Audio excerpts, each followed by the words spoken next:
Movie recap Tagalog here. Biglang naging laganap ang isang zombie virus sa lahat ng dako. Si Jungwon ay isang ordinaryong ama na mag-isang pinalalaki ang kanyang anak na si Sue. Sa kasamaang palad, nakagat ng isang zombie si Sue. Dinala ni Jungwon ang kanyang anak sa kanilang bayan kung saan nakatira ang kanyang ina na si Bamson. Pinagsisikapan niyang protektahan ito. Nagsimula ang palabas kay Jungwon na isang profesional na tagasanay ng mga hayop. Bukod sa pagsasanay ng mga tigre, nagla-livestream din siya upang i-promote ang zoo. Sa mga panahong ito, tinuturuan niya ang kuting na tigre na si Terang kung paano sumayaw.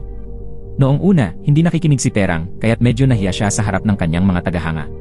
Pero nang kumembot ito ng kaunti, labis siyang natuwa. Kaunting lambing, masarap na pagkain agad, hindi ba? Siguro'y naman na rin ito kay Jungwon. Mahilig din sumayaw ang kanyang munting anak na si Sue. Pero sa tuwing nakikita siya ng ama, agad siyang nahihiya at tumitigil. Sinabi sa kanya ni Jungwon na dumadaloy sa bawat hibla ng kanyang katawan ang hilig sa pagsayaw. At totoo nga, mas magaling pa siyang sumayaw kaysa sa kanyang anak. Pero sa huli, pinalabas pa rin siya ni Sue. Bukod sa kanilang dalawa, mayroon ding matabang pusang kulay kahel sa kanilang bahay. Mahilig itong maupo sa sopa, manood ng TV at ikampay ang buntot. Bigla namang naputol ang palabas tungkol sa pusa nang may lumabas na balitang abalang breaking news tungkol sa isang bagong virus na mabilis kumakalat. Ngayon, naghahanda si Jungwon ng masayang salusalo para sa kaarawan ng kanyang anak. Nakikibahagi si Lola mula sa malayo sa pamamagitan ng video call. Naghanda pa siya ng regalo para sa kanyang apo. Ito ang pusong ito. Hiningi ni Jungwon na sabihing, "Daddy, I love you," bago ibigay ang regalo. Natakot si Sue na baka katulad ng nakaraang taon, mga discount ticket lang sa parke ang ibigay sa kanya. Pero tinukso lang siya ng ama. Kaagad namang ginamit ni Sue ang kanyang kakayahan sa kiliti. Lagi talagang nagbibiruan ang mag-ama. Tumakbo si Sue papunta sa sala para kunin ang regalo sa ilalim ng sopa.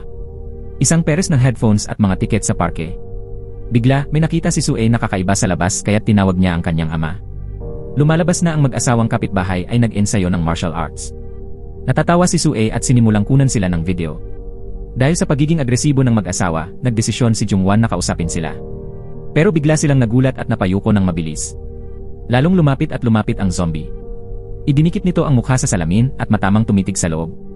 Habang pigil hininga silang dalawa, biglang tumunog ng malakas ang cellphone ni Sue. Tila determinado ang zombie na hindi sila pakawalan. Paulit-ulit nitong inuntog ang ulo sa salamin hanggang sa mabiyak ito. Sinabihan ni Jungwon ang anak na kunin ang pusa at tumakbo habang siya ay nanatili upang harapin ang zombie. Talagang matapang ang taong ito dahil nakipagdebate pa sa zombie at tinakot pang tatawagan ang mga pulis kung hindi ito titigil.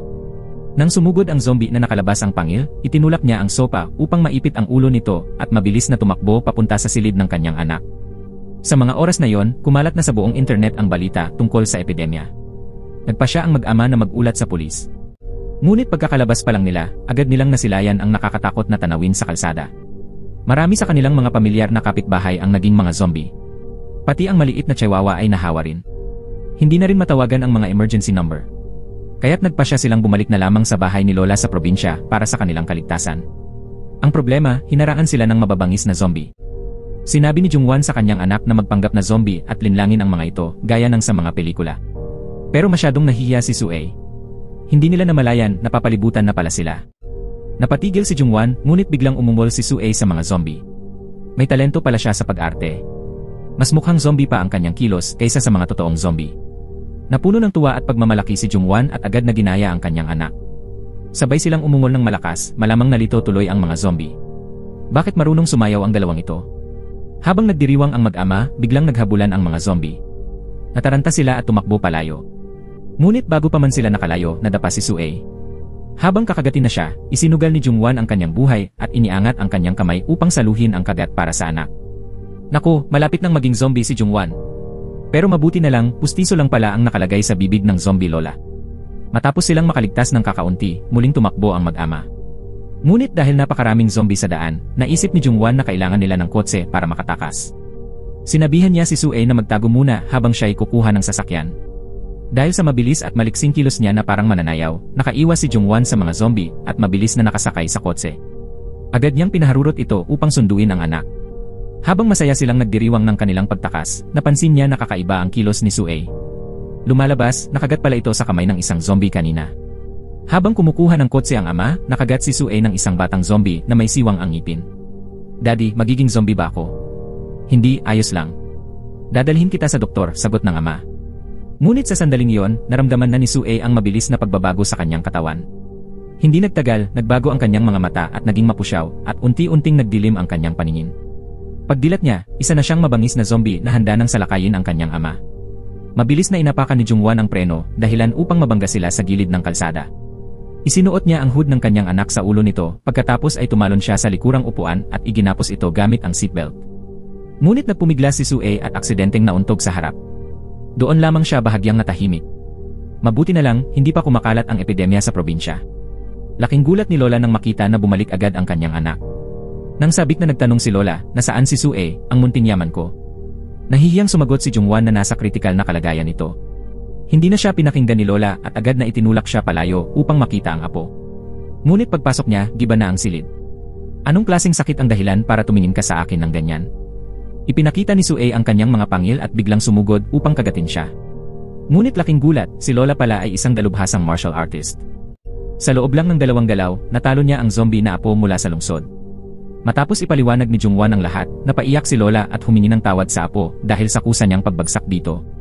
Sa mga oras na yon, iniulat ng balita sa TV na ipinadala na ang hukbo upang pigilan ang pagkalat ng virus at mahigpit na pinapayuhan ang mga tao na umiwas sa sinumang nahawahan.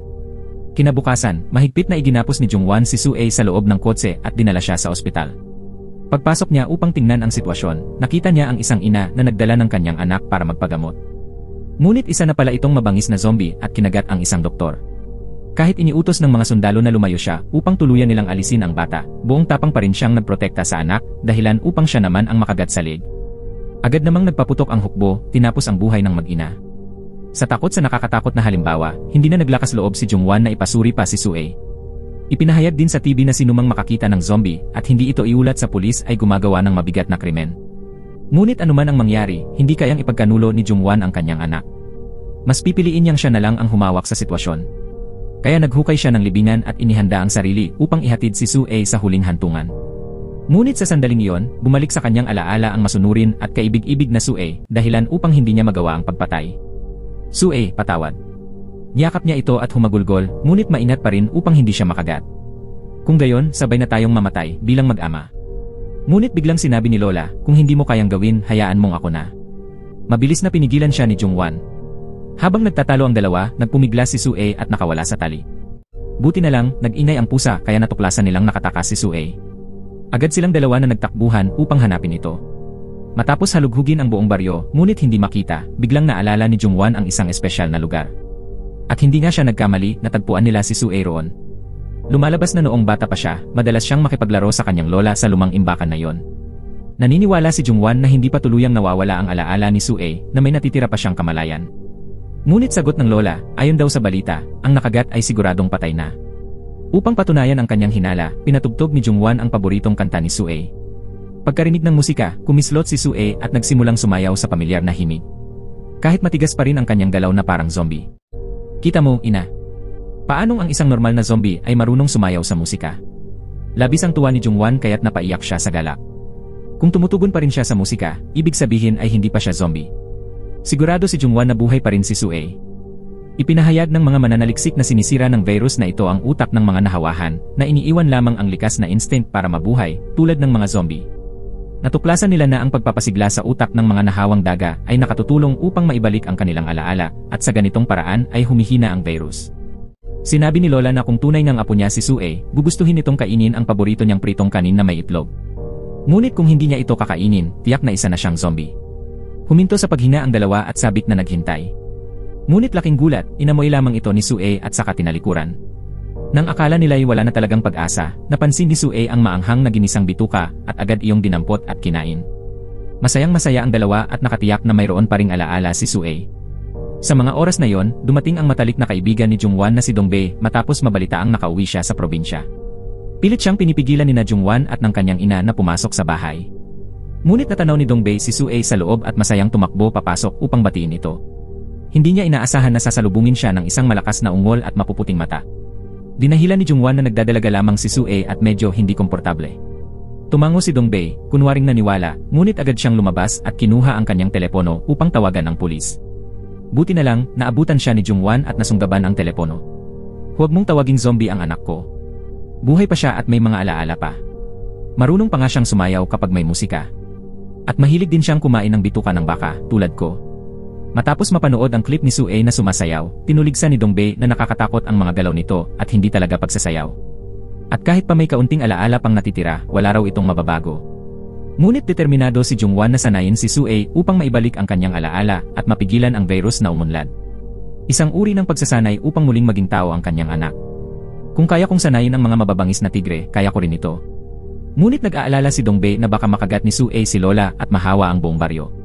Kung ikaw kaya mo bang talikuran ang sariling anak? Hindi ko alam. Hindi pa nga ako nag-aasawa.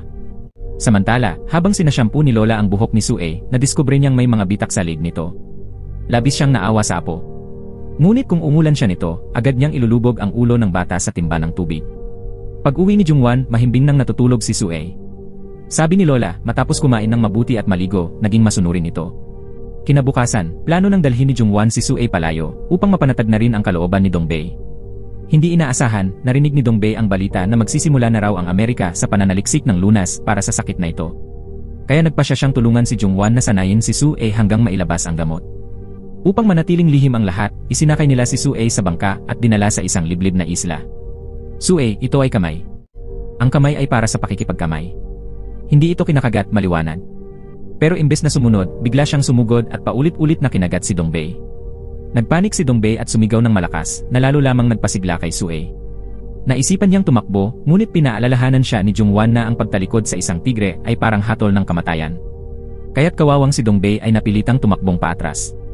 Sunod naman ang isang skills training exercise. Ang pagkurap ng 2 beses ng ganito ay nangangahulugang gustong-gusto mo ito. Hindi inaasahan, agad itong ginawa ni Sue. Nakikita mo, ina? Kumurap si Sue sa akin. Gusto kanyang kainin. At totoo nga, dumila si Sue, ipinakita ang mga pangil at sumugod. Buti na lang, agad pinatunog ni Jungwon ang kanyang pito upang pigilan siya. Lumabas na umaasa lang pala si Jungwon, tumigil lang si Sue dahil natatakot siya sa lola niyang martial arts expert. Kinabukasan, sinubukan ni Jungwon ang panibagong paraan, ibalik ang alaala ni Sue sa pamamagitan ng ehersisyo. At naging matagumpay ito. Para bang naalala niya ang mga galaw na dati niyang sinasanay noong nasa elementarya pa siya. Dahil sa sobrang tuwa, kinuhanan siya ni Jungwon ng litrato bilang alaala. Kinagabihan, pinakain na naman siya ng marami ni Lola para hindi siya manggagat ng tao. Ipinahayag ng TV na mabilis nang bumaba ang bilang ng mga nahahawa. Dahil dito, tinaasan ng gobyerno ang pabuya hanggang 100 milyong won para sa sinumang magsusumbong ng isang nahawa. Habang nanonood sila, biglang lumipat ang TV sa Black Cat Channel. Sa mga sumunod na araw, ipinagpatuloy ni Jungwon at Dongbei ang kanilang trabaho sa pagsasanay sa kanilang maliit na zombie. Lumipas ang mahigit 1 taon. Isang araw, biglang nakinig si Sue sa utos ni Jungwon na tigil. Sumugal siya at iniabot ang kanyang kamay. Ipinakita ni Sue ang kanyang mga pangil parang handa ng kumagat. Pero sa huli, napigilan niya ang sarili dahilan upang maiyak sa tuwa si Jungwon. Sinimulan na niyang turuan ang anak na makipagkomunikasyon gamit ang wika. Ito ang pagbati ng zombie. Susunod, tawagin mo ako, ama. Pinilit ni Sue, ngunit hindi pa rin siya makapagsalita. Lumabas si Lola at sinabi, Sue, tawagin mo akong Lola. Ngunit ganoon din ang naging resulta. Pati ang pusang kulay kahel ay ginaya pa, Lola, Lola, Lola, Lola, para asarin si Sue. Naisip ni Lola na lagyan ng makeup si Sue upang matakpan ang mga ugat at hindi na siya magmukhang zombie. Pero bago ang lahat, kinailangang bumili muna si Jungwon ng mga kosmetiko. Habang naghihintay, bigla siyang tumingin sa labas at nakakita ng pamilyar na mukha, kaya dali-dali siyang yumuko. Sa huli, nahuli pa rin siya nitong nakakita. Dahil pareho sila ng daraanan, inihatid siya nito pauwi. Lumabas na siya pala si Yeonhwa, ang unang pag-ibig ni Jungwon, na ngayon ay isang guro sa mataas na paaralan. Matagal-tagal na rin mula nang huli silang magkita. Ni hindi man lang niya alam na may anak na si Jungwon.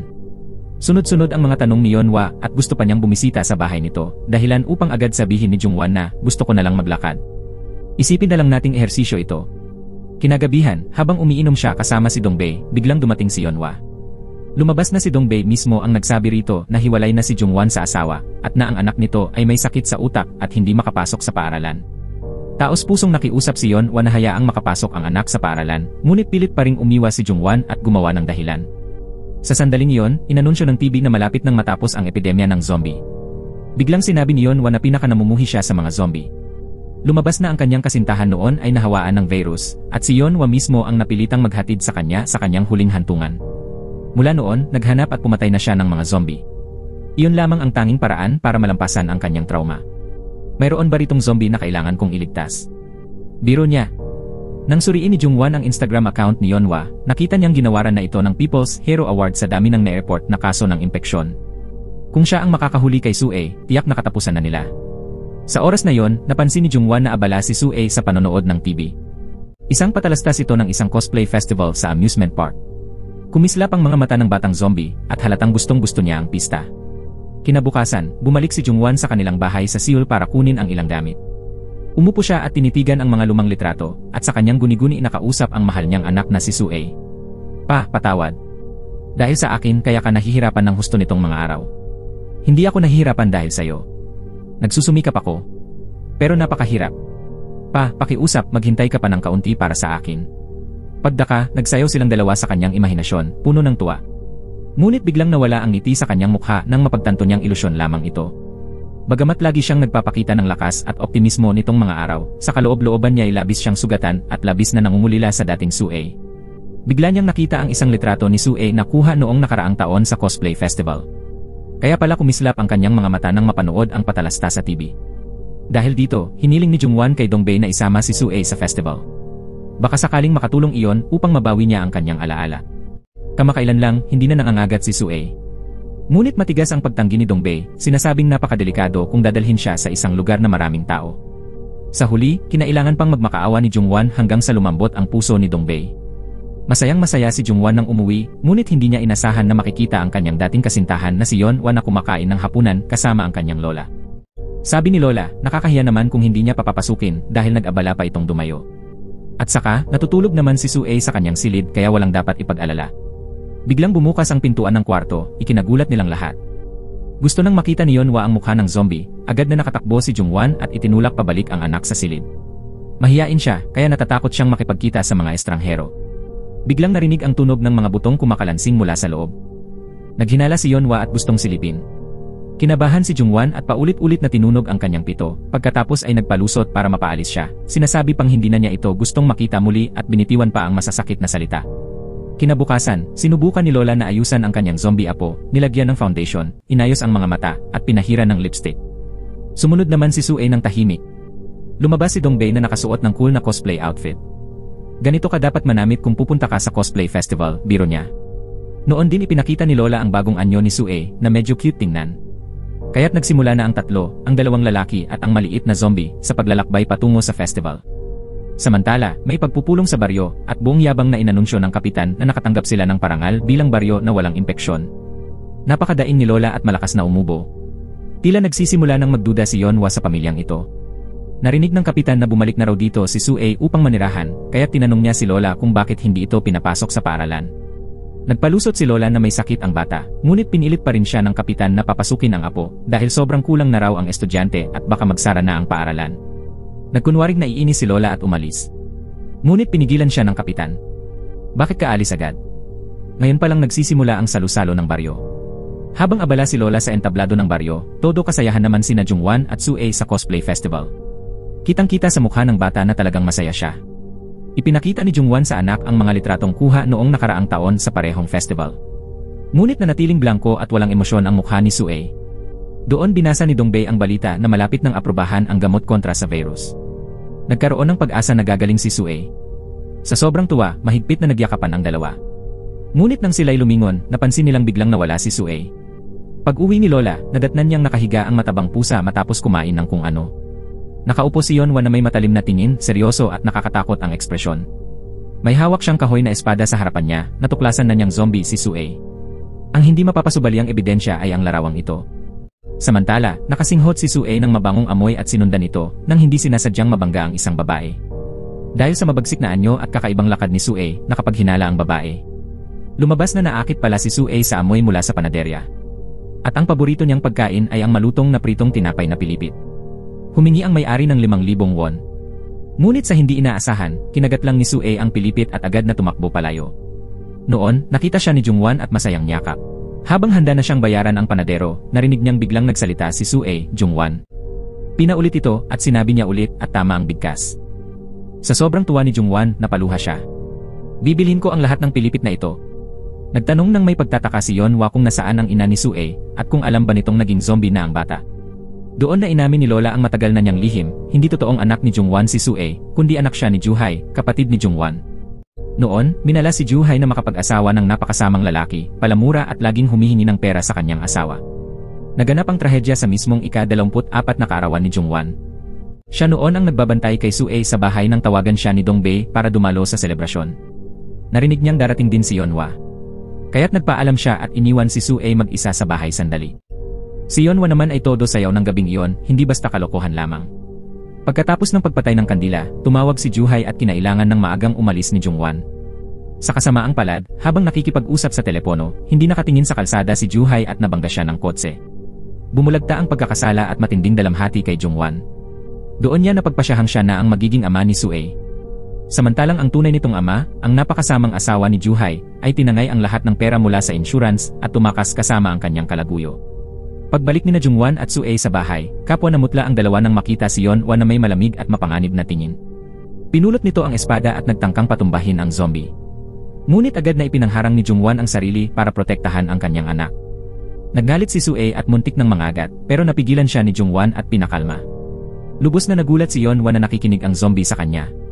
Ipinaliwanag ni Jungwan na iba si Sue kaysa sa ibang nahawahan, at hinding-hindi niya hahayaang saktan nito ang kanyang anak.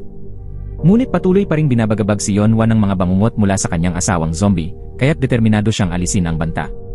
Kinailangan pang sumingit si Lola upang mapigilan siya. Ngunit may isa pa siyang gustong pag-usapan. Ipinipilit kasi ng kapitan ng baryo na pumasok sa paaralan si Sue upang manatiling bukas ang 40 taong gulang na eskwela. Pero paano makakapasok sa eskwela ang isang zombie? Paano kung laitin siya ng mga kaklase at mangagat siya? Tiniyak ni Jungwan na hinding-hindi mangangagat si Sue kung hindi niya ito papayagan.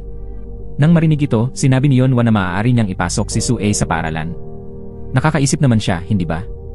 Kung ganoon, hayaan nating patunayan niya ito sa eskwela. Kung hindi, mapipilitan akong i-report siya sa mga otoridad. Kung kailangan talagang pumasok sa eskwela, wala silang magagawa. Kinabukasan, maingat na nilagyan ni Lola ng makeup si Sue bilang paghahanda sa kanyang pag-enroll. Paminsan-minsan ay nararamdaman pa rin ng bata ang pagnanasa ng mangagat, kaya hindi tiyak kung makakaperwisyo siya sa paaralan. Ipinakilala ni Yeonhwa si Sue sa klase at sinabihan ang lahat na mag-ingat. Nahulog ang batang ito sa balon, kaya medyo kakaiba ang kanyang pag-isip. 3 lang ang mag-aaral sa eskwela sa liblib na baryong ito.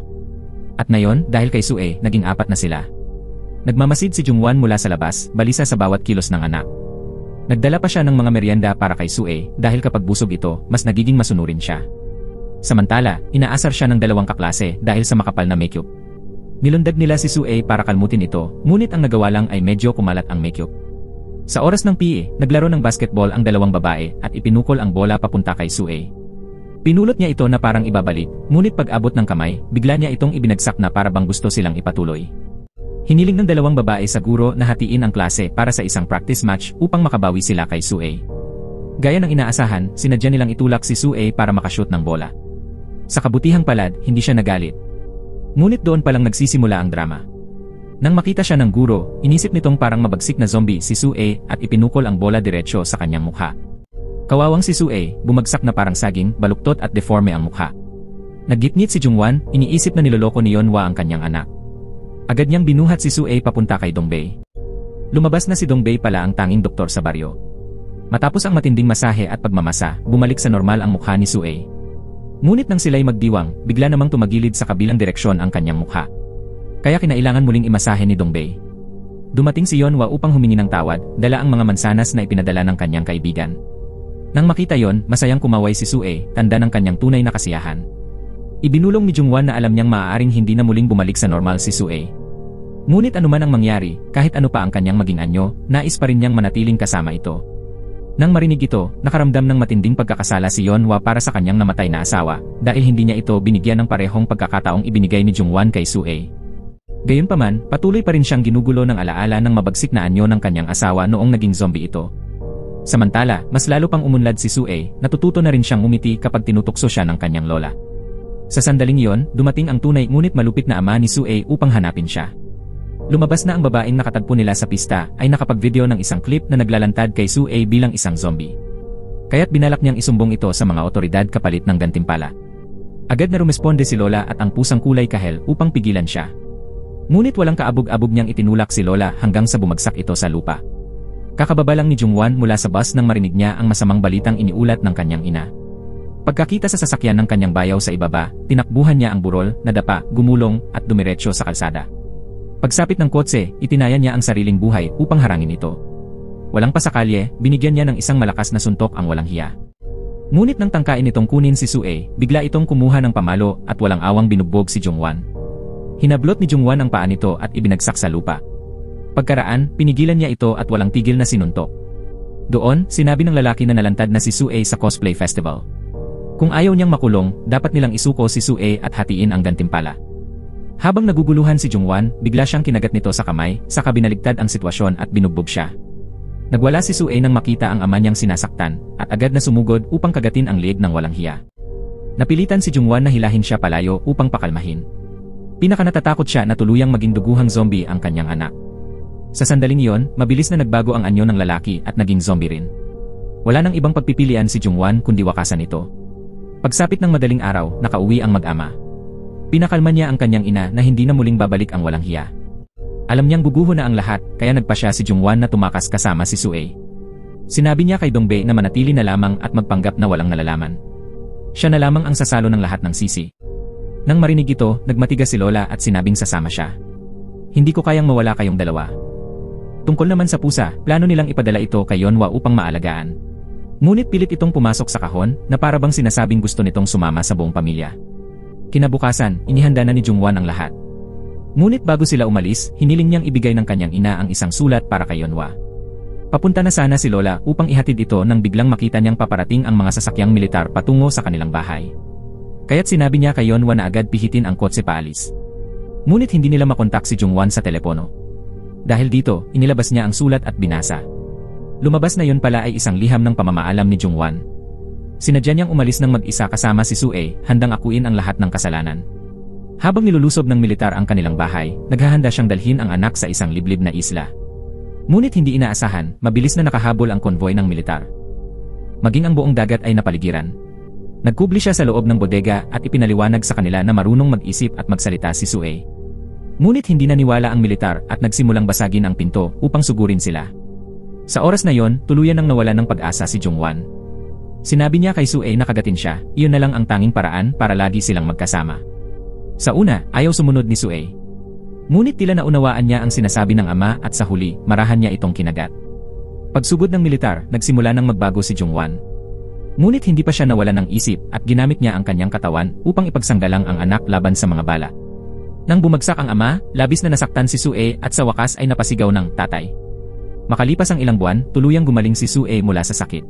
Hindi na maputla ang kanyang mga mata, bumalik na ang dating itim nitong kulay. Lahat ay natuwa at naiyak sa galak. Ngunit isa lang ang tanong ng dalaga, nasaan si tatay? Lumabas na hindi pala namatay si Jungwan, kundi nahulog lamang sa koma at dinala sa ospital. Hindi pa rin siya nagigising. Natuklasan ng mga doktor ang antibody sa kanyang dugo na kayang puksain ang virus. Unti-unting gumagaling ang mga sintomas ng impeksyon kahit siya ay nakahiga pa rin. Lumalabas na sa paulit-ulit na pagkakasugat sa kanyang kamay ni Sue at sa paggaling nito, nakabuo ang katawan niya ng kaligtasan, parang nabakunahan. Nagpa siya ang mga doktor na subukan ang antigen mula kay Jungwan at ilipat kay Sue upang makita kung makakabuo rin siya ng antibodies. At dahil doon, tuluyan nang gumaling si Sue. Pagmulat niya, iniabot ni Lola ang training notebook ni Jungwan kung saan nakasulat lahat mula sa pagkain ni Sue ng bituka ng baka hanggang sa mga hilig ng kanyang zombing anak. Seryoso man ang sakit ni Sue o hindi, anak pa rin niya ito magpakailanman.